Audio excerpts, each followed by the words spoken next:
prévoyant de démolir un ancien abri de fortune pour y construire un centre de divertissement afin de développer son activité, un homme riche a dû changer ses projets quand il a vu une photo de son enfance sur une étagère de cet abri.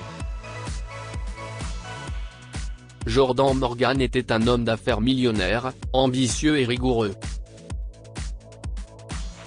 Il travaillait dur pour obtenir ce qu'il désirait et ne s'arrêtait que lorsque ses objectifs étaient atteints. Pour l'instant, ce qu'il désirait plus que tout, c'était de transformer un refuge pour sans-abri de sa ville natale en un grand centre de divertissement. Dans le cas présent, les actes de Jordan étaient quelque peu ironiques étant donné qu'il avait passé une bonne partie de sa vie dans la pauvreté. Il avait commencé sa vie professionnelle comme chargeur et avait lentement gravi les échelons jusqu'à devenir propriétaire d'une grande entreprise de construction. Pour l'instant, il désirait créer un centre de divertissement, et pour atteindre cet objectif, il comptait acheter le terrain sur lequel un refuge pour sans-abri se trouvait. Les résidents de ce lieu s'étaient élevés contre ce projet, affirmant que cet endroit était une lueur d'espoir pour les plus défavorisés. Malgré cette argumentation, il n'en démordait pas point il avait fallu l'intervention de la justice pour que les parties s'accordent. Le jour où le tribunal devait rendre son verdict, Jordan s'était réveillé d'excellente humeur. Il était impatient d'entendre le verdict final, mais juste au moment où le verdict allait être prononcé, il eut un grand brouhaha à l'intérieur du palais de justice. Le procès avait alors été ajourné jusqu'à la prochaine audience. Contrarié de voir ses plans ainsi chamboulés, Jordan sortit de la salle d'audience, mais il était confiant. Pour lui, il était clair que la décision du tribunal serait en sa faveur. Alors qu'il s'apprêtait à reprendre sa voiture pour rentrer chez lui, il vit un vieil homme s'approcher.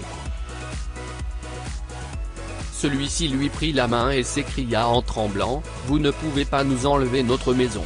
Vous obligez plusieurs familles et leurs enfants à dormir dans la rue pour quelques dollars. Ne faites pas cette erreur, jeune homme. La chose la plus importante au monde n'est pas l'argent.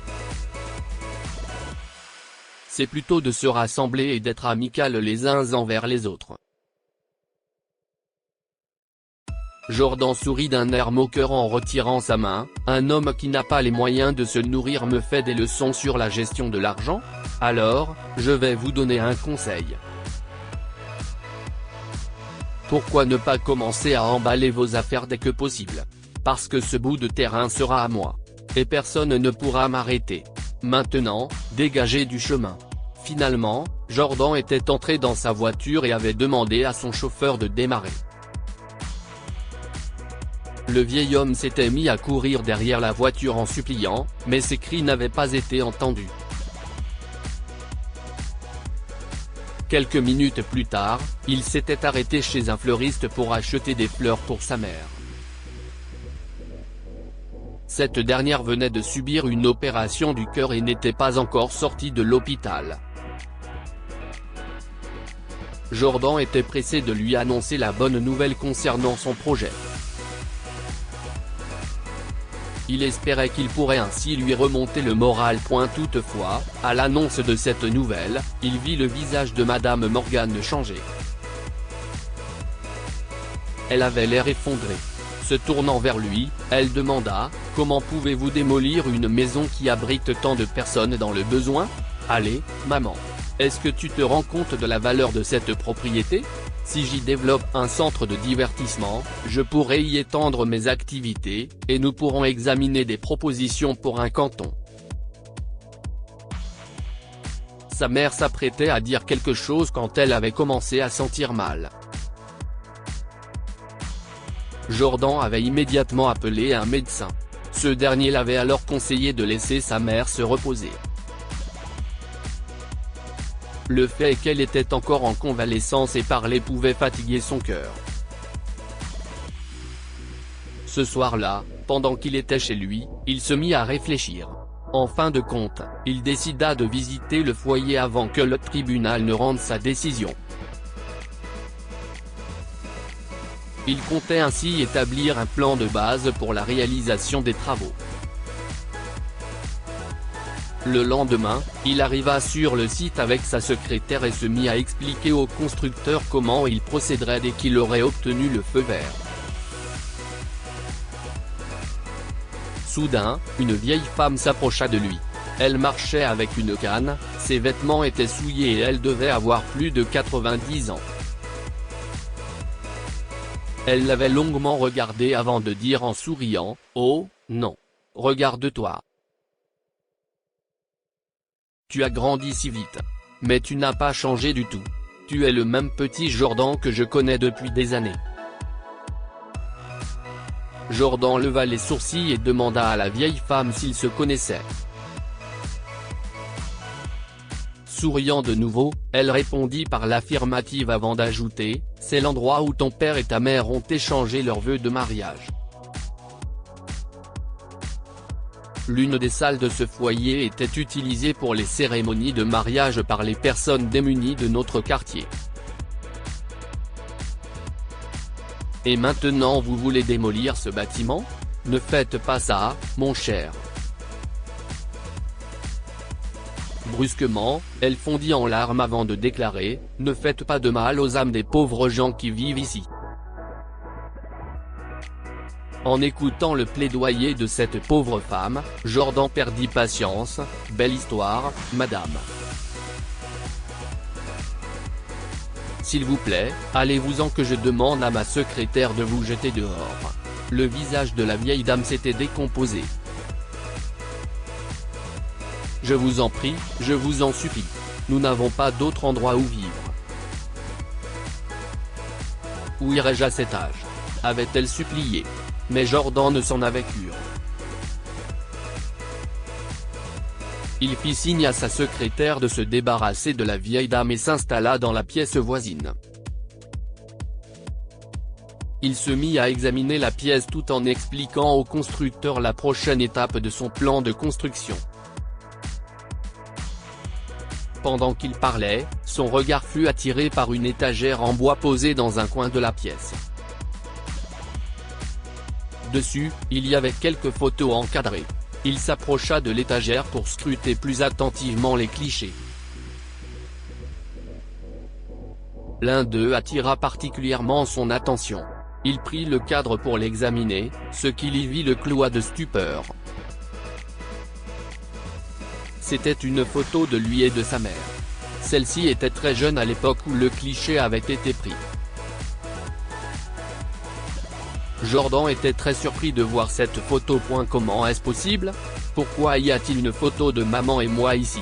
Se demanda-t-il, en tenant le cadre.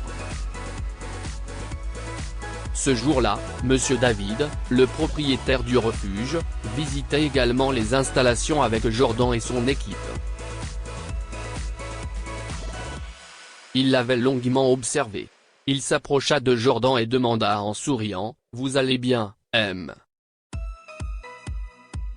Morgan? Il semble que la photo vous soit familière. » Désespérément à la recherche d'une réponse, Jordan s'était écrié, « Comment cette image a-t-elle atterri ici? Pourquoi y a-t-il une photo de moi et de ma mère dans cet endroit miteux? M. » David sourit et dit, « Je travaille ici depuis 40 ans, et même si je suis un vieil oiseau, je n'oublierai jamais les gens qui vivaient ici. » Jordan, ta mère, est-elle une d'entre elles, a-t-il révélé. Il a ajouté, elle est venue ici quand tu avais 1 an. Elle a dit que son mari était mort et qu'elle n'avait nulle part où aller. Nous l'avons recueillie et elle t'a élevé ici jusqu'à ce qu'elle puisse trouver un emploi et acheter une maison. Je pense que tu avais 3 ans quand elle a quitté cet endroit. Jordan ne pouvait pas croire ce qu'il entendait.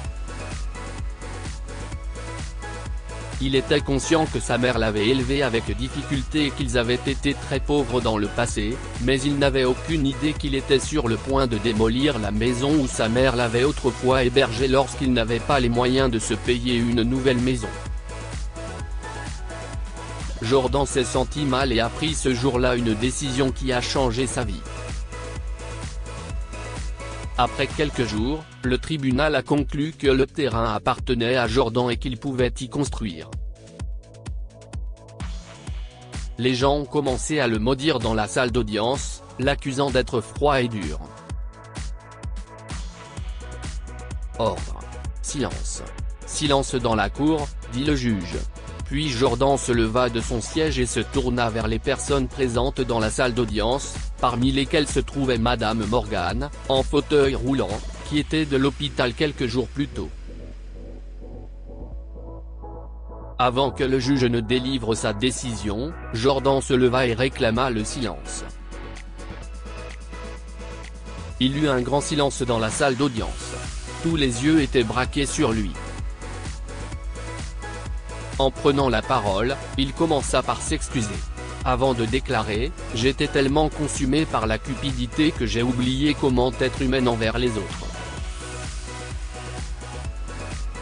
La terre pour laquelle je me suis battu est maintenant à moi, mais je ne ferai aucune construction pour mon profit personnel. En fait, j'ai l'intention de rénover le refuge afin de le rendre plus adapté aux personnes sans défense et dans le besoin. » Il avait poursuivi en disant, « Je suis désolé, maman. Je n'ai pas réalisé que j'étais sur le point de démolir l'endroit où ma mère, veuve, a trouvé refuge et m'a élevé il y a 32 ans. Je m'excuse auprès de tous ceux dont j'ai blessé les sentiments. J'aimerais réparer mes fautes en offrant des emplois aux résidents du refuge afin qu'ils puissent élever correctement leurs enfants.